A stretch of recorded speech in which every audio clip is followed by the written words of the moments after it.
సరే, ప్రతిరోజు మహిళా దినోత్సవమే నా దృష్టిలో అయితే. ఎందుకంటే మరి పొద్దున్న లేస్తే సాయంత్రం వరకు మీరు లేనిదే ఇల్లు గడవదు, మీరు లేనిదే ప్రపంచం గడవదు. ఒప్పుకుంటారు అందరు, మీరే ఒప్పుకోవాలి. మరి మీరు ఒప్పుకున్నప్పుడు మీరు ఒప్పుకోవాల్సిందే.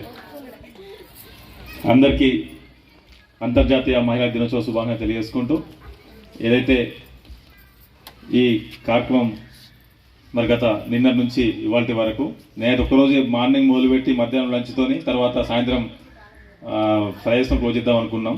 కానీ వీళ్ళు ప్రతి సంవత్సరం 2 రోజులు చేస్తున్నాం అని చెప్పేసి ఈరోజు చేసిర్రు. అయినా కొంచెం ఎండలు వేడికి తట్టుకొని అందరూ కూడా మరి ఆటలలో రాణించారు. నెక్స్ట్ ఇయర్ ఈ విధంగా లేకుండా చేద్దామని చెప్పేసి అనుకుంటున్నాం. ఖచ్చితంగా అది అవుతుంది. మంచి ఫ్యాన్ల కింద ఒకటి రోజులోనే మార్నింగ్ నుంచి ఈవినింగ్ దాకా కంప్లీట్ చేసుకొని మంచి వాతావరణం చేసుకుందాం. ఏదైతే ఈరోజు ఒక మంచి శుభపరిమాణం. ఎందుకంటే అంతర్జాతీయ మహిళా దినోత్సవాన్ని పురస్కరించుకొని మన పాత మంచిర్యాలలో దాదాపుగా 5 ఏళ్ళుగా, అంటే సాయిబాబా టెంపుల్ దగ్గరనే 8 సంవత్సరాలుగా అక్కడే మా గేమ్స్ కండక్ట్ చేస్తున్నారు. ఈసారి మన వార్డు సపోర్ట్ చేస్తూ ఏదైతే మరి అటు 9th వార్డు, మన పాత 9th వార్డు, ఇప్పుడు 19th వార్డు వాళ్ళని కూడా మరి రమ్మని చెప్పినా చాలా తక్కువ వచ్చినట్టున్నారు. అది లేకుండా తర్వాత మంచి షెడ్స్ అయితే మంచిగా చేసుకోవచ్చు. అయితే ఈ విధంగా అందరూ కూడా ఆటపాలతో ఉత్సాహంగా ఉండడం చాలా సంతోషంగా భావిస్తూ అందరికీ మరొకసారి మహిళా దినోత్సవ శుభాకాంక్షలు తెలియజేసుకుంటూ, గౌరవ మా మంచాల శాసనసభ్యులు శ్రీ కుక్కల ప్రేమస్వరరావు గారు మరి మంచాలో ఉండడం, వారి వెంట మన ప్రోగ్రామ్స్ ఉండడం వల్ల నేను కూడా మీకు టైం ఇవ్వలేకపోయినా, ఈ విధంగా మరి మహిళలంటే మా దాదాపుగా ఇంటికే పరిమితమైన రోజులు. పూర్వకాలం అయితే అసలు బయటికి వెళ్ళిన వాళ్ళు కాదు. కానీ మన ఉక్కు మహిళ తెలిసి, ఉక్కు మహిళ ఎవరు? ఇందిరాగాంధీ పుణ్యమని చాలామంది కూడా ఇటు రిజర్వేషన్ల పరంగా కావచ్చు, లేకుంటే ఇటు మహిళలకు కూడా ఖచ్చితంగా ఇటు రాజకీయాల్లో లేకపోతే ఇటు ఆర్థిక వ్యవస్థలో వారిని కూడా ఇన్వాల్వ్మెంట్ చేయాలి. వారి ద్వారానే ఒక మంచి వాతావరణం ఏర్పడుతుంది. ఈ భారతదేశం ముందుకెళ్ళాలంటే మన మహిళలను ప్రోత్సహించాల్సిన అవసరం ఎంత ఉందని చెప్పేసి అప్పటి నుంచి ఎంతో కృషి చేయడం జరుగుతుంది. ఆ కృషిలో భాగంగా మరి కాంగ్రెస్ పార్టీ ఆధ్వర్యంలో 33% రిజర్వేషన్లు సంపాదించి, సోనియా గాంధీ వారి ఆధ్వర్యంలో స్థానిక సంస్థలలో అంటే గ్రామాలలో సర్పంచులు కావచ్చు, వార్డు మెంబర్లు కావచ్చు, ఇటు పట్టణాలలో మళ్ళీ ఏదైతే కౌన్సిలర్లు కావచ్చు, ఈ విధంగా చేసుకుంటూ వస్తాను. ఇప్పుడు మళ్ళీ 50%కు రావడం జరిగింది. ఈ విధంగా అంచెలంచెలుగా ఈరోజు మగవారితో సమానంగా రాజకీయాలలో రాణిస్తున్నారంటే అదంతా మరి మీ దగ్గర ఉన్నటువంటి ఆ శక్తి కావచ్చు. ఏదైతే మన దేశంలో మన స్వతంత్రం ఏర్పడక ముందు పూర్వకాలంలో కూడా చాలామంది మరి యుద్ధాలలో కూడా మరి మహిళలు పాల్గొన్న సందర్భం. అలాంటి మరి వీరవనితలు కూడా చాలామంది ఉన్నారు. మనకి ఇక్కడ తెలంగాణ ఉద్యమంలో చాకల ఇలమ్మ కావచ్చు, మరి భారత స్వాతంత్ర ఉద్యమంలో, హిందూ ఉద్యమంలో మరి ఝాన్సీ లక్ష్మీబాయి కావచ్చు. ఈ విధంగా చాలామంది చెప్పుకుంటా పోతే చాలామంది ఉన్నారు. అలాంటి మరి తెగువ ఉండాల్సిన మరి మహిళలు చాలామంది ఇప్పటికి కూడా కొంతమంది ఇంటికే పరిమితం అవుతున్నారు. ఇప్పుడు ఈ జనరేషన్లో చాలామంది కూడా బయటకు వచ్చి స్వతంత్రంగా అయితే మరి వర్క్లోకి వెళ్ళడం కావచ్చు, లేకపోతే సొంతగా మరి బిజినెస్ పెట్టుకోవడం కావచ్చు. అలాంటి ప్రోత్సాహకాలు మరి ఇటు ప్రభుత్వం ద్వారా మరి చాలామంది, ఎందుకంటే ప్రభుత్వాలు ప్రోత్సహిస్తేనే ముందుగా బయటకు వెళ్తారు. ఎవరైనా కూడా ఒక ప్రోత్సాహం లేని ఎవరు బయటకు వెళ్ళరు. ఎవరి శక్తి వాళ్ళకి తెలియనట్టుగా మరి ముందుగా మహిళా శక్తి అనేది చాలా మరి అది ఎంతో శక్తివంతమైనది. మీ శక్తి మీకు తెలియదు, కానీ ఆ శక్తిని బయటికి తీసుకురావాలంటే ఇంట్లో వాళ్ళు కూడా ప్రోత్సహించాల్సిన అవసరం ఉంటుంది. కొందరికి ఇబ్బందులు ఉంటాయి, కొందరికి ఇబ్బందులు ఉన్నాయి. అయినప్పటికీ కూడా మరి ఆ ఎన్నో బాధలు మీలోనే ఉంచుకొని బయటికి సంతోషంగా కనబడడం కేవలం మీ యొక్క మహిళలతో అవుతుందని చెప్పేసి తెలియజేస్తున్నా. ఎందుకంటే మీ కష్టం కావచ్చు, మీ యొక్క బాధ కావచ్చు, చాలామంది అంటే అనుభవించిన వాళ్ళు తెలుస్తా తప్ప ఎవరు తెలియదు. ఈ విధంగా ఎన్నో దొరుకుల మధ్య మీ యొక్క జీవితాలను రాణిస్తున్నారంటే మీకు మరొకసారి నేను హ్యాట్సాప్ తెలియజేసుకుంటూ, అంతర్జాతీయ మహిళా దినోత్సవం నా దృష్టిలో ఇంతకుముందు చెప్పినట్టుగా ప్రతిరోజు ఉన్నట్టే. కాబట్టి ఎక్కడైనా ఎలాంటి ఇబ్బందులున్నా, ఎలాంటి ఏదైనా ఏ సమస్యలున్నా కూడా మీ అంటే మనసులో ఉంచుకోకుండా పక్క వారికి, మీ తోటి స్నేహితులకు కావచ్చు, మీ చుట్టాలకు కావచ్చు, ఇంకోలో కావచ్చు చెప్పుకుంటేనే అది తీరుతుంది. సగమే తీరుతుంది, సరే తీర్చలేరు కావచ్చు బాధలు, కానీ చెప్పుకోవాల్సిన అవసరం ఎంత ఉండదు. చెప్పుకోక మనిషి మనమే కూలిపోతా కూడా దానివల్ల ఎన్నో ఇబ్బందులు పడతాం తప్ప పరిష్కారం దొరకదు. పరిష్కారం కావాలంటే మాత్రం ఖచ్చితంగా ఇంకొకరికి చెప్పుకుంటేనే వాళ్ళకి దారి చూపెడతారు. ఆ విధంగా ఎవరి బాధైనా కూడా తెలిసిన వారి దగ్గరనో ఇంకో దగ్గర చెప్పుకుంటే సగం తీరిపోతుంది అంటారు కదా, అట్టినారు అది. కాబట్టి ఎలాంటి ఇబ్బందులున్నా కూడా నన్ను మీలో ఒక కుటుంబ సభ్యునిగా, ఒక అన్నగా, ఒక తమ్మునిగా, ఒక కొడుకుగా భావించి నాతో నేను చెప్తే నాతో అయినా కాకుండా నేను ఏ విధంగా ఒక సలహా ఇవ్వగలుగుతా. కాబట్టి ఎవరికి ఏ బాగున్నా కూడా దయచేసి చెప్పుకోండి. చెప్పండి, ఇంటికి వచ్చే వరకు తెలుసుకోరు.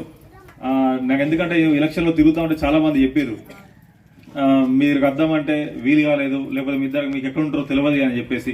కానీ ఎలాంటి అవసరం లేదు, ఒకటి 2 సార్లు కావచ్చు, సొంత బాధలున్నా ఇంకే బాధలున్నా చెప్పుకుంటే తీరుతాయి. అదొకటి మాత్రం గుర్తుపెట్టుకోండి. అంటే ఎందుకు చెప్తున్నా అంటే నేను అనుభవపూర్వకంగా చెప్తున్నా. చాలా మంది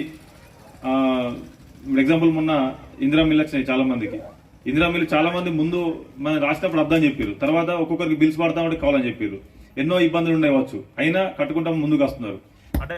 అంటే ఆ బాధ కాకుండా ఇంకా చాలా పర్సనల్ కావచ్చు, ఇంకోటి కావచ్చు, ఇంకేదైనా కావచ్చు, చెప్పుకుంటే తీరుతాయి కానీ చెప్పుకుంటే మనసులో మాత్రం ఉంటే మాత్రం ఆ తీరక ఇంకెక్కువ మన ఇది బాధ పెరుగుతుంది కానీ తగ్గదు. కాబట్టి అంటే మీలో ఒకరికి నేను చెప్తున్నా దయచేసి, ఎందుకంటే మీరు ఇక్కడ నుండి, ఎందుకంటే నన్ను ఇంత పెద్ద మేడతో గెలిపించారు కాబట్టి నాకు కూడా ఇది ఒక కుటుంబంగా నేను భావిస్తున్నా. కాబట్టి ఒక మీ అన్నగా, తమ్మునిగానో, మీ కొడుకుగానో మరి అడుగుతున్నా. కాబట్టి ఖచ్చితంగా ఇలాంటి ఉన్నా నాకు చెప్పని ఉన్నా కూడా జమునాకి చెప్పండి, లేకుంటే మీ పక్క ఉన్న వాళ్ళకి చెప్పండి. ఇక్కడ మనకు ఆర్పీలు ఉంటారు, లేకపోతే వాడ మీద పెద్ద మనుషులు ఉంటారు, వాళ్ళకు కూడా చెప్పండి దయచేసి. అది ఏ విషయమైనా చెప్పుకుంటే బాధలు తీరుతాయి. ఈ విధంగా ప్రతి దానికి మేము సహాయశాఖలు అందిస్తామని చెప్పేసి తెలియజేసుకుంటూ, ఏదైతే మంచి వాతావరణంలో నెక్స్ట్ ఇయర్ మంచి వాతావరణంలో మా గేమ్స్ కావచ్చు, లేకుంటే ఇంకో కార్యక్రమాలు చేస్తున్నామని చెప్పి తెలియజేసుకుంటూ, నాకు ఈ అవకాశం ఇచ్చినటువంటి పాత మంచాల మహిళలందరికీ పేరు ధన్యవాదాలు తెలియజేసుకుంటూ, ముందుగా అందరికీ అంతర్జాతీయ మహిళా దినోత్సవ శుభాకాంక్షలు. నిన్నటి నుండి ఇంత టైం స్పెండ్ చేసినందుకు అందరికీ థ్యాంక్ యూ. చాలా హ్యాపీగా ఉందండి. ఫస్ట్ భయపడినాం ఎట్లా జరుగుతుంది ప్రోగ్రామ్ అని.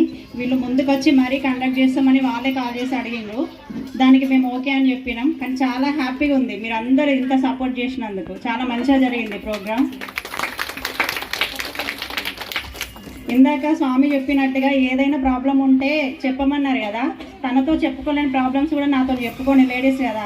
అందుకని ఎలాంటి ప్రాబ్లం అయినా సాల్వ్ చేయడానికి సిద్ధంగా ఉన్నాం. ఒకవేళ చేయకపోయినా బాధపడకండి, ఎందుకంటే సాధ్యమైనంత వరకే చేయగలుగుతాం కదా. ప్రతి ఒక్క ప్రాబ్లం, ఏదైనా ఇంట్లో ప్రాబ్లం అయినా, ఎలాంటి ప్రాబ్లం అయినా మాతో షేర్ చేసుకోండి.